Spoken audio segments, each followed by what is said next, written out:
श्रीमद्वाल्मीकि रामायण युद्धकांड अध्याय 90 इंद्रजित और लक्ष्मण का भयंकर युद्ध तथा इंद्रजित का वध। घोड़ों के मारे जाने पर पृथ्वी पर खड़े हुए महातेजस्वी निशाचर इंद्रजित का क्रोध बहुत बढ़ गया। वह तेज से प्रज्वलित सा हो उठा। इंद्रजित और लक्ष्मण दोनों के हाथ में धनुष थे। दोनों ही अपनी अपनी विजय के लिए एक दूसरे के सम्मुख युद्ध में प्रवृत्त हुए थे। वे अपने बाणों द्वारा परस्पर वध की इच्छा रखकर वन में लड़ने के लिए निकले हुए दो गजराजों के समान एक दूसरे पर गहरी चोट करने लगे। वानर और राक्षस भी परस्पर संहार करते हुए इधर उधर दौड़ते रहे, परंतु अपने अपने स्वामी का साथ न छोड़ सके। तदनंतर रावण कुमार ने प्रसन्न हो प्रशंसा करके राक्षसों का हर्ष बढ़ाते हुए कहा, श्रेष्ठ निशाचरों, चारों दिशाओं में अंधकार छा रहा है, अतः यहाँ अपने या पराये की पहचान नहीं हो रही है। इसलिए मैं जाता हूँ। दूसरे रथ पर बैठकर शीघ्र ही युद्ध के लिए आऊंगा। तब तक तुम लोग वानरों को मोह में डालने के लिए निर्भय होकर ऐसा युद्ध करो जिससे ये महामनस्वी वानर नगर में प्रवेश करते समय मेरा सामना करने के लिए न आवे। ऐसा कहकर शत्रुहंता रावण कुमार वानरों को चकमा दे रथ के लिए लंकोपुरी में चला गया। उसने एक सुवर्ण भूषित सुंदर रथ को सजाकर उसके ऊपर प्रास, खड्ग तथा बाण आदि आवश्यक सामग्री रखी। फिर उसमें उत्तम घोड़े जुतवाए और अश्व हाँकने की विद्या के जानकार तथा हितकर उपदेश देने वाले सारथी को उस पर बिठाकर वह महातेजस्वी समर विजयी रावण कुमार स्वयं भी उस रथ पर आरूढ़ हुआ। फिर प्रमुख राक्षसों को साथ ले वीर मंदोदरी कुमार कालशक्ति से प्रेरित हो नगर से बाहर निकला। नगर से निकलकर इंद्रजित ने अपने वेगशाली घोड़ों द्वारा विभीषण सहित लक्ष्मण पर बलपूर्वक धावा किया। रावण कुमार को रथ पर बैठा देख सुमित्रानंदन लक्ष्मण, महापराक्रमी वानरगण तथा राक्षस राज विभीषण सबको बड़ा विस्मय हुआ। सभी उस बुद्धिमान निशाचर की फुर्ती देखकर दंग रह गए। तत्पश्चात क्रोध से भरे हुए रावण पुत्र ने अपने बाण समूहों द्वारा रणभूमि में सैकड़ों और हजारों वानर युद्धपतियों को गिराना आरंभ किया। युद्ध विजयी रावण कुमार ने अपने धनुष को इतना खींचा कि वह मंडलाकार बन गया। उसने कुपित हो बड़ी शीघ्रता के साथ वानरों का संहार आरंभ किया। उसके नाराजों की मार खाते हुए भयानक पराक्रमी वानर सुमित्रा कुमार लक्ष्मण की शरण में गए, मानो प्रजा ने प्रजापति की शरण ली हो।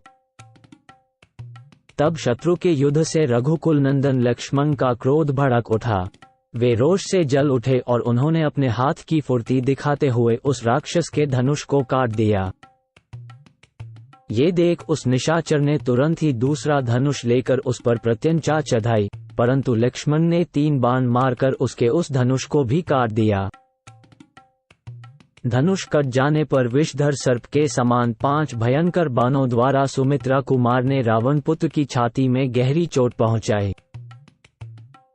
उनके विशाल धनुष से छूटे हुए वे बाण इंद्रजित का शरीर छेद कर लाल रंग के बड़े बड़े सर्पों के समान पृथ्वी पर गिर पड़े। धनुष कट जाने पर उन बाणों की चोट खाकर मुंह से रक्त वमन करते हुए रावण पुत्र ने पुनः एक मजबूत धनुष हाथ में लिया। उसकी प्रत्यंचा भी बहुत ही दृढ़ थी। फिर तो उसने लक्ष्मण को लक्ष्य करके बड़ी फुर्ती के साथ बाणों की वर्षा आरंभ कर दी, मानो देवराज इंद्र जल बरसा रहे हों। यद्यपि इंद्रजित द्वारा की गई उस बाण वर्षा को रोकना बहुत ही कठिन था, तो भी शत्रुघ्न लक्ष्मण ने बिना किसी घबराहट के उसको रोक दिया। रघुकुल नंदन महातेजस्वी लक्ष्मण के मन में तनिक भी घबराहट नहीं थी। उन्होंने उस रावण कुमार को जो अपना पौरुष दिखाया वो अद्भुत सा ही था। उन्होंने अत्यंत कुपित हो अपनी शीघ्र अस्त्र संचालन की कला का प्रदर्शन करते हुए उन समस्त राक्षसों को प्रत्येक के शरीर में 3-3 बाण मारकर घायल कर दिया तथा राक्षस राजा के पुत्र इंद्रजित को भी अपने बाण समूहों द्वारा गहरी चोट पहुंचाई।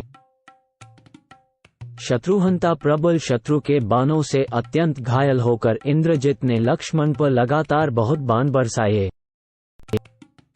परंतु शत्रुवीरों का संहार करने वाले रथियों में श्रेष्ठ धर्मात्मा लक्ष्मण ने अपने पास तक पहुंचने से पहले ही उन बाणों को अपने तीखे सहायकों द्वारा काट डाला और रणभूमि में रथी इंद्रजित के सारथी का मस्तक भी झुकी हुई गांठ वाले भल्ल से उड़ा दिया। सारथी के न रहने पर भी वहां उसके घोड़े व्याकुल नहीं हुए, पूर्ववत शांत भाव से रथ को धोते रहे और विभिन्न प्रकार के पैंतरे बदलते हुए मंडलाकार गति से दौड़ लगाते रहे। वो एक अद्भुत सी बात थी। सुदृढ़ पराक्रमी सुमित्रा कुमार लक्ष्मण अमर्ष के वशीभूत हो रणक्षेत्र में उसके घोड़ों को भयभीत करने के लिए उन्हें बाणों से बेधने लगे। रावण कुमार इंद्रजित युद्धस्थल में लक्ष्मण के इस पराक्रम को नहीं सह सका। उसने उन अमरशील सुमित्रा कुमार को 10 बाण मारे। उसके वे वज्रतुल्य बाण सर्प के विष की भांति प्राणघाती थे, तथापि लक्ष्मण के सुनहरी कांति वाले कवच से टकराकर वहीं नष्ट हो गए। लक्ष्मण का कवच अभेद्य है, ऐसा जानकर रावण कुमार इंद्रजित ने उनके ललाट में सुंदर पंख वाले 3 बाण मारे।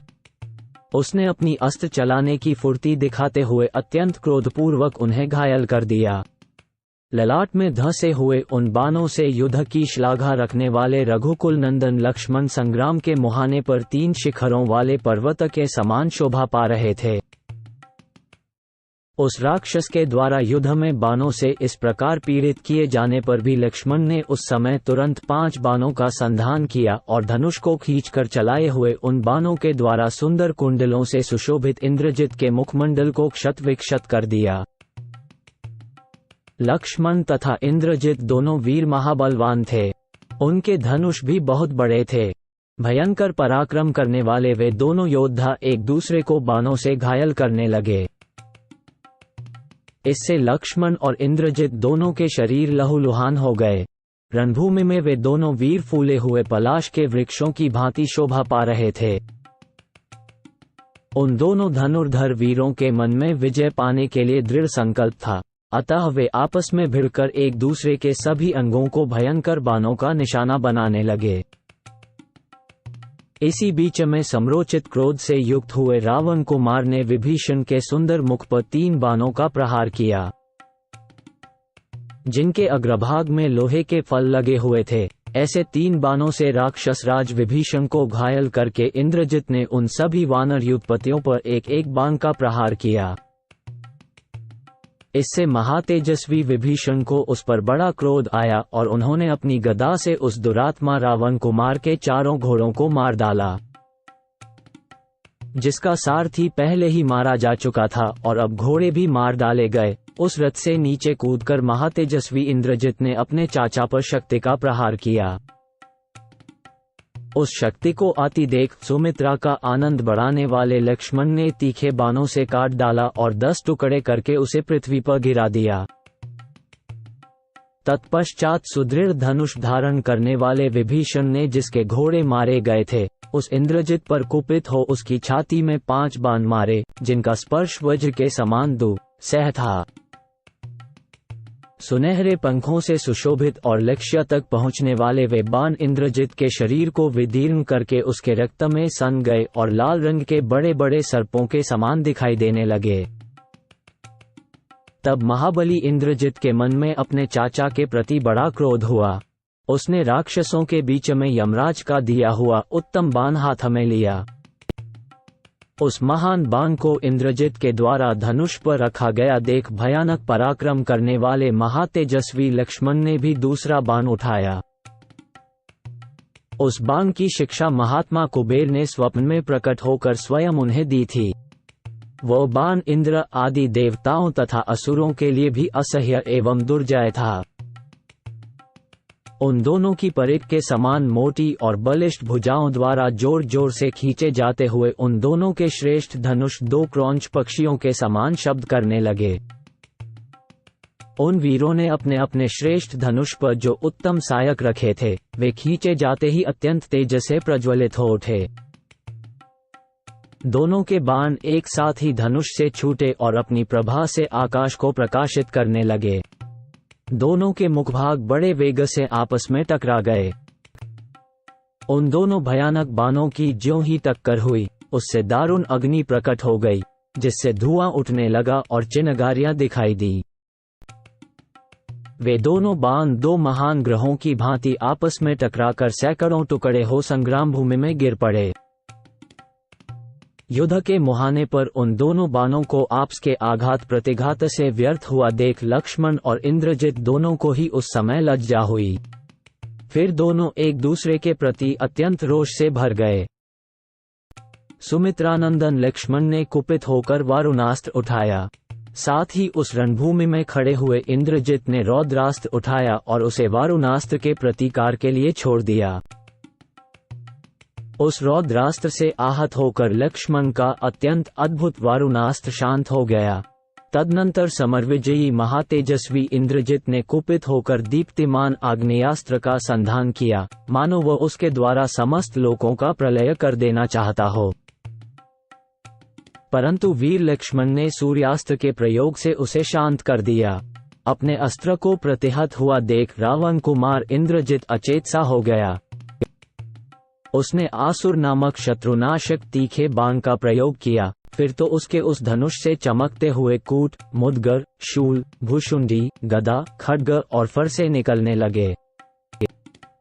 रणभूमि में उस भयंकर आसुरास्त्र को प्रकट हुआ देख तेजस्वी लक्ष्मण ने संपूर्ण अस्त्र शस्त्रों को विदीर्ण करने वाले माहेश्वरास्त्र का प्रयोग किया, जिसका समस्त प्राणी मिलकर भी निवारण नहीं कर सकते थे। उस माहेश्वरास्त्र के द्वारा उन्होंने उस आसुरास्त्र को नष्ट कर दिया। इस प्रकार उन दोनों में अत्यंत अद्भुत और रोमांचकारी युद्ध होने लगा। आकाश में रहने वाले प्राणी लक्ष्मण को घेर कर खड़े हो गए। भैरव गर्जना से गूंजते हुए वानरों और राक्षसों के उस भयानक युद्ध के छिड़ जाने पर आश्चर्यचकित हुए बहुसंख्यक प्राणी आकाश में आकर खड़े हो गए।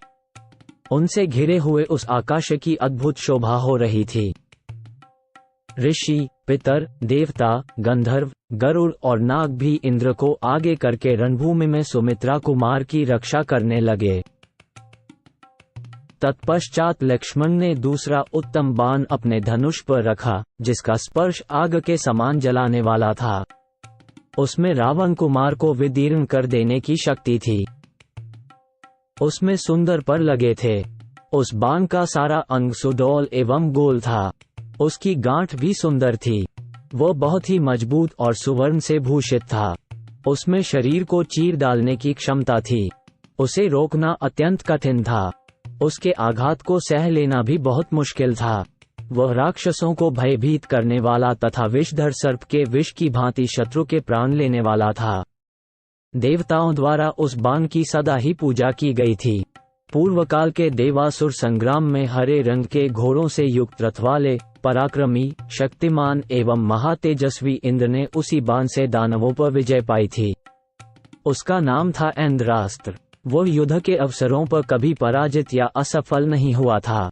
शोभा संपन्न वीर सुमित्रा कुमार लक्ष्मण ने अपने उत्तम धनुष पर उस श्रेष्ठ बाण को रखकर उसे खींचते हुए अपने अभिप्राय को सिद्ध करने वाली यह बात कही, यदि दशरथ नंदन भगवान श्री राम धर्मात्मा और सत्य प्रतिज्ञ हैं तथा पुरुषार्थ में उनकी समानता करने वाला दूसरा कोई वीर नहीं है, तो हे अस्त्र, तुम इस रावण पुत्र का वध कर डालो। 65-69 सम्रांगण में ऐसा कहकर शत्रुवीरों का संहार करने वाले वीर लक्ष्मण ने सीधे जाने वाले उस बाण को कान तक खींचकर इंद्रास्त्र से संयुक्त करके इंद्रजित की ओर छोड़ दिया। धनुष से छूटते ही इंद्रास्त्र ने जगमगाते हुए कुंडलों से युक्त इंद्रजित के शिरस्त्राण सहित दीप्तिमान मस्तक को धड़ से काटकर धरती पर गिरा दिया। राक्षस पुत्र इंद्रजित का कंधे पर से कटा हुआ वह विशाल सिर, जो खून से लथपथ हो रहा था, भूमि पर सुवर्ण के समान दिखाई देने लगा। इस प्रकार मारा जाकर कवच, सिर और शिरस्त्राण सहित रावण कुमार धराशायी हो गया। उसका धनुष दूर जा गिरा। जैसे वृत्रासुर का वध होने पर देवता प्रसन्न हुए थे, उसी प्रकार इंद्रजित के मारे जाने पर विभीषण सहित समस्त वानर हर्ष से भर गए और जोर जोर से सिंहनाद करने लगे। आकाश में देवताओं, महात्मा ऋषियों, गंधर्वों तथा अप्सराओं का भी विजय जनित हर्षनाद गूंज उठा। इंद्रजित को धराशायी हुआ जान राक्षसों की वह विशाल सेना विजय से उल्लसित हुए वानरों की मार खाकर संपूर्ण दिशाओं में भागने लगी। वानरों द्वारा मारे जाते हुए राक्षस अपनी सुध बुध खो बैठे और अस्त्र शस्त्रों को छोड़कर तेजी से भागते हुए लंका की ओर चले गए। राक्षस बहुत डर गए थे, इसलिए वे सब के सब पट्टिश, खड्ग और फरसे आदि शस्त्रों को त्याग कर सैकड़ों की संख्या में एक साथ ही सब दिशाओं में भागने लगे। वानरों से पीड़ित होकर कोई डर के मारे लंका में घुस गए, कोई समुद्र में कूद पड़े और कोई पर्वत की चोटी पर चढ़ गए। इंद्रजित मारा गया और रणभूमि में सो रहा है, ये देख हजारों राक्षसों में से एक भी वहां खड़ा नहीं दिखाई दिया।